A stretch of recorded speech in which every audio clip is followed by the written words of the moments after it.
well, realistically, it's one of the craziest propositions of all time. You take a guy who just had a boxing match that looks like a sparring match with a 58-year-old Mike Tyson, and then you're going to fight one of the absolute scariest knockout artists in the head. It's not just physical, it's psychological. And when you understand the psychological warfare, I did say to you is that, Jake, what's going to happen?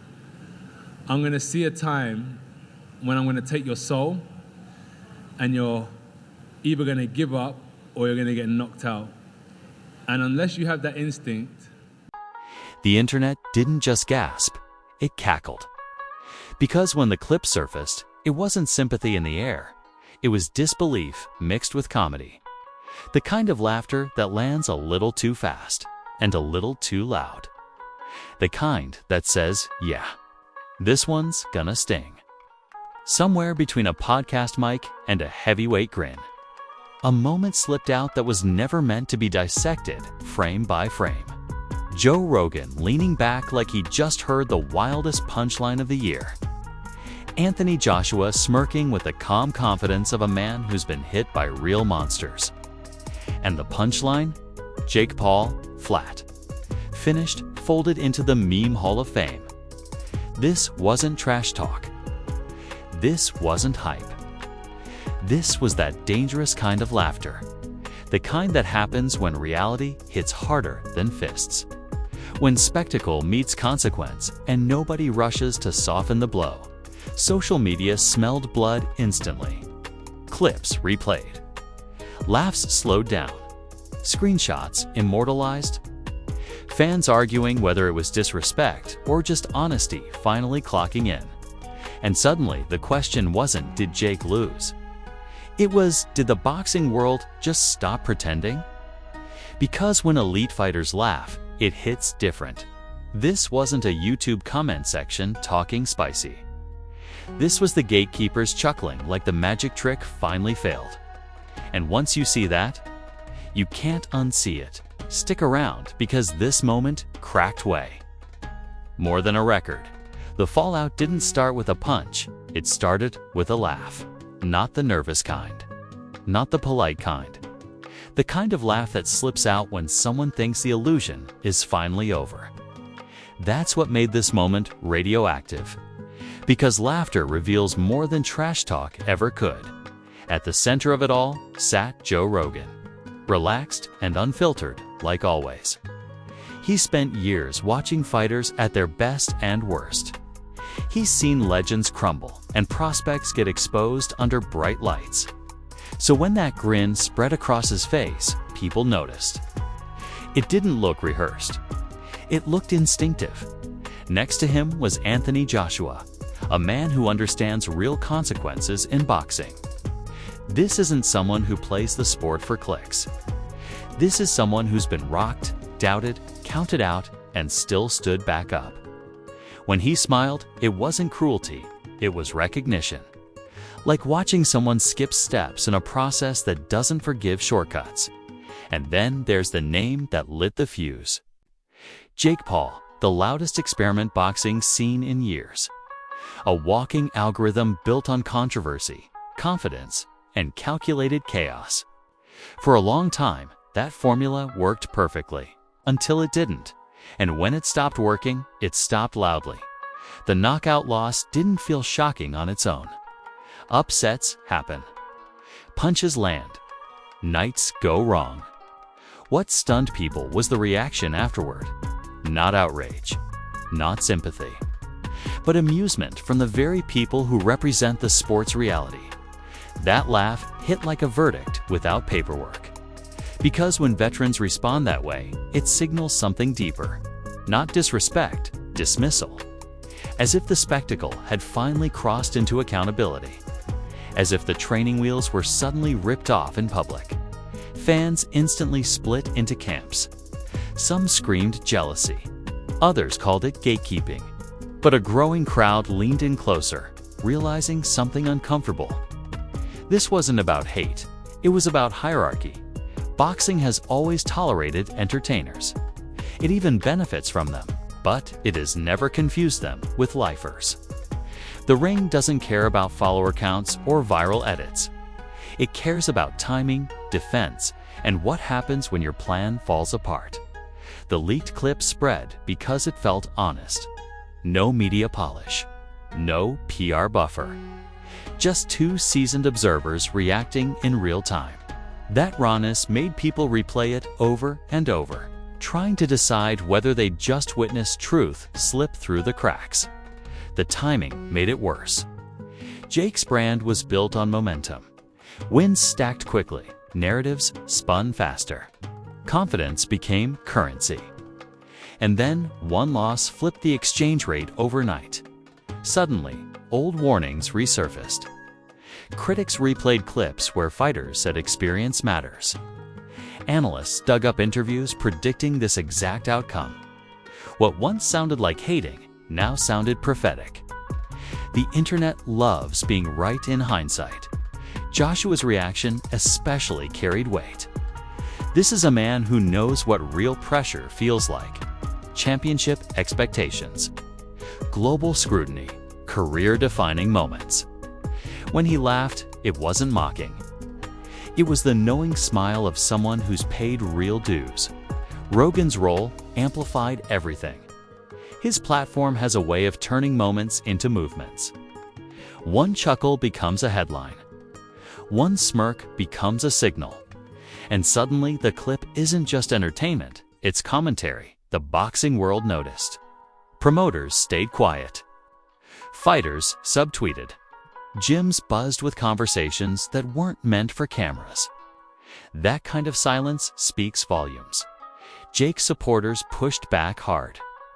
They reminded everyone of the money he brought in, the eyes he attracted, the attention boxing desperately needs.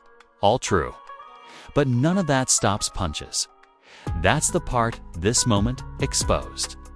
You can sell a fight. You can sell a persona. But once the bell rings, credibility has no filter, and laughter from elites is the loudest filter of all. What stung most wasn't the loss itself. It was the feeling that respect had been revoked in real time. That the experiment was no longer being indulged. That the boxing world had quietly said, "Welcome to consequences." And consequences don't clap, they chuckle. As the clip continued to circulate, something shifted. People stopped asking if Jake belonged. They started asking how long the belonging was conditional. How many losses before the novelty wears thin? How many laughs before the brand cracks? Because once the sport stops taking you seriously, every step back into the ring gets heavier. Every matchup feels riskier. Every win gets questioned. And every loss echoes longer than before. That laugh wasn't the end. It was the beginning of a different conversation. One that doesn't care about hype. One that demands proof. And boxing always collects its receipts by the time the clip finished its third lap around the internet. The tone had completely shifted. This wasn't just boxing Twitter arguing anymore. This was pop culture grabbing the moment by the throat and shaking it for content. The laughter became a soundtrack, looped and remixed until it felt unavoidable. And once humor takes over, mercy packs its bags. Reaction videos exploded like fireworks on a dry night. Creators who never watched a full boxing match suddenly became analysts.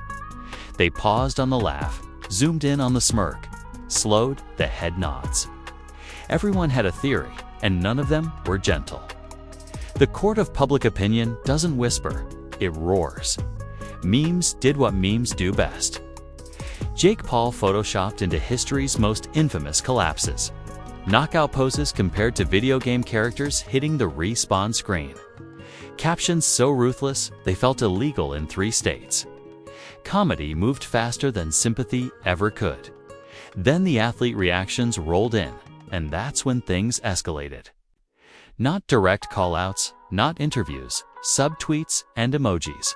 Boxers posting laughing faces with no context. Fighters sharing old clips about levels and experience. Nothing explicit, yet everything crystal clear. Joe Rogan became the unofficial narrator of the chaos. Every laugh, every grin replayed like it carried secret meaning. People treated the clip like gospel, as if it confirmed suspicions long held. Rogan didn't need to explain. The internet did it for him. Sometimes silence amplifies noise. Anthony Joshua's reaction hit differently as time passed. The more people replayed it, the more symbolic it felt. A heavyweight champion reacting to a spectacle fighter's reality check. Not cruel, not malicious, just honest. And honesty in combat sports can feel savage. What really poured gasoline on the fire was how the boxing establishment reacted. Or rather, how it didn't. No urgent defenses. No rush to frame the loss as learning experience. Just quiet observation, like the sport had already moved on. That vacuum let narratives spiral. Some said the laugh proved boxing never respected Jake to begin with. Others argued this was the moment the sport reclaimed its seriousness. A louder crowd insisted it was just jealousy dressed as expertise. All of it collided in one massive comment section brawl. Jake's fans weren't silent. They reminded everyone of sold-out arenas and massive pay-per-view numbers. They argued influence matters more than tradition now. That boxing needed entertainers to survive. Valid points, but punches don't negotiate with popularity. Critics sharpen their knives. They replayed training footage, pointing out flaws they'd mentioned for years. They highlighted opponent choices, matchmaking strategies, and timelines. What once felt nitpicky suddenly felt obvious. Loss has a way of making old critiques sound brilliant. Even outside boxing, the moment went viral. Sports shows debated whether influencer boxing had finally hit its ceiling. Comedy podcasts joked about reality catching up to branding. Late-night segments treated it like a cultural reset. The joke wasn't just Jake, it was the entire experiment. The most brutal part was how normalized the ridicule became. At first, it felt shocking. Then, it felt funny. Then, it felt expected. Once mockery becomes routine, redemption gets harder. Jake's response, or lack of immediate response, became another storyline. Every hour without a statement fueled speculation. Was he plotting a comeback narrative? Was he processing privately? Or was the brand recalibrating behind closed doors? Because make no mistake, this wasn't just a sporting loss. This was a brand collision. The undefeated image cracked, and cracks invite inspection. Undefeated image cracked, and cracks invite. Sponsors watch those moments closely. So do promoters, networks, and future opponents. Other influencers took notes in real time. You could almost feel the collective pause. The realization that viral fame doesn't pad your chin. That real fighters don't care about thumbnails. And that credibility is rented, not owned. Meanwhile, boxing purists felt vindicated. They didn't celebrate the loss, they nodded at it. As if to say the sport eventually enforces its rules. No matter how loud the entrance music gets. The ring always has the final word. The laughter clip kept resurfacing because it symbolized something bigger. Not cruelty, but inevitability. The moment hype meets history. The second marketing collides with muscle memory. That collision is never quiet. As days passed, the memes evolved. Less shock, more narrative. People joked about graduation ceremonies into real boxing. About welcome mats being pulled away mid-step. Comedy became commentary in disguise. The wildest twist was how some former critics softened slightly. Not out of pity, but realism. They admitted losing is part of boxing. That one night doesn't define everything. But even that grace came with a warning. The margins are gone now. Because after that laugh, the standard changed. No more novelty cushion. No more benefit of the doubt. Every future fight would be judged through this lens. And lenses don't forget. What started as a knockout loss turned into a referendum. On influencer boxing? On manufactured narratives? On whether hype can survive humility? And the internet was not done voting by the end of this phase. One thing was undeniable. This wasn't a moment that would fade quietly. It had too much symbolism, too much humor, too much truth wrapped in laughter, and, if part one cracked the illusion, this phase shattered the mirror.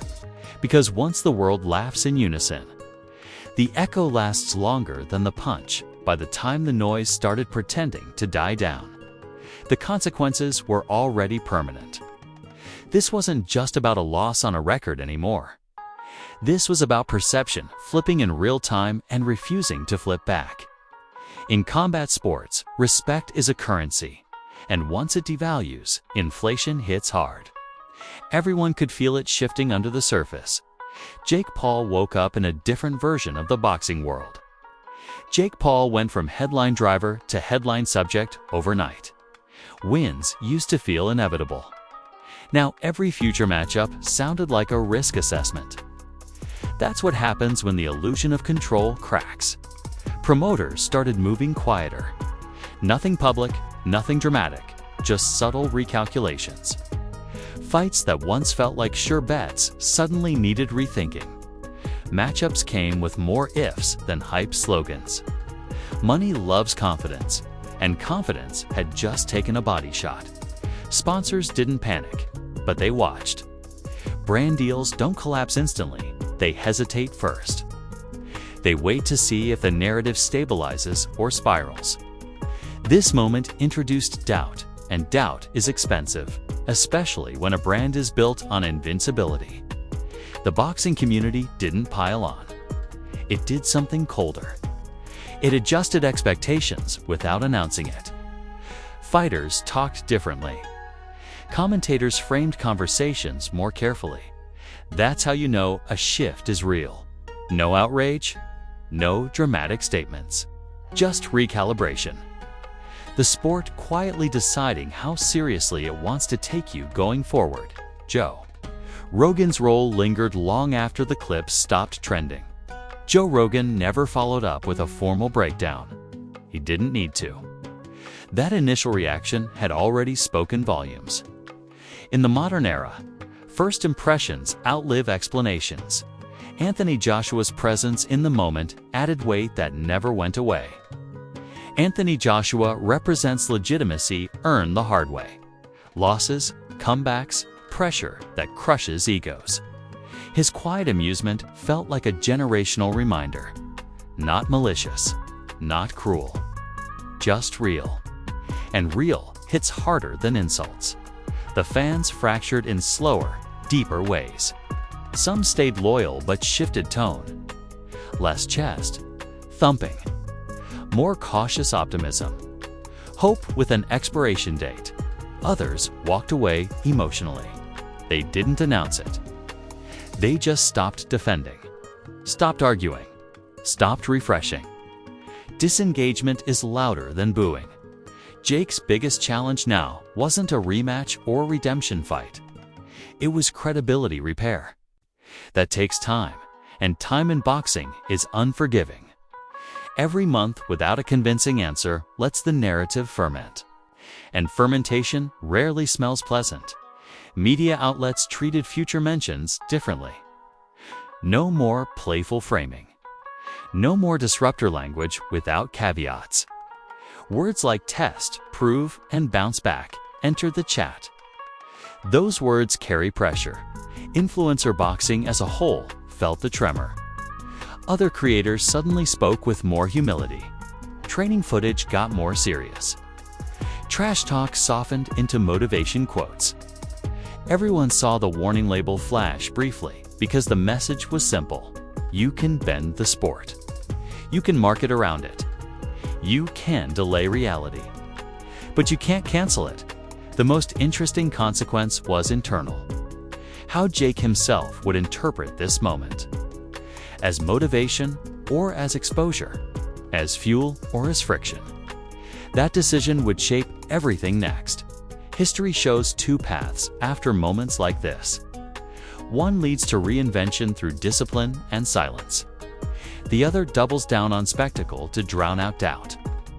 Both paths are risky. Only one earns long-term respect. The internet, of course, waited impatiently. Comebacks are only celebrated if they're dramatic. Quiet growth doesn't trend. Grinding doesn't go viral. But boxing doesn't reward impatience. What lingered most was the laughter itself, not as mockery, but as symbol. The sound of the sport recognizing itself again. The reminder that boxing, at its core, is brutal honesty. And honesty doesn't care about branding decks. Months from now, people may forget the exact fight details. They'll forget the scorecards. They'll forget the round. But they won't forget the reaction. Reactions stick longer than results. That clip became a reference point. Before the laugh, after the laugh, that's how narratives get divided. That's how eras quietly change. Jake Paul didn't lose everything that night. He lost certainty. Uncertainty is the most addictive drug in combat sports. Without it, every step feels heavier. Every punch carries consequence, but boxing has a twisted sense of fairness. It gives second chances, rarely third illusions. If Jake rebuilds the right way, this moment becomes a scar. If not, it becomes a summary, and summaries are unforgiving. The laughter wasn't the end of his story. It was the end of a chapter written in bold font.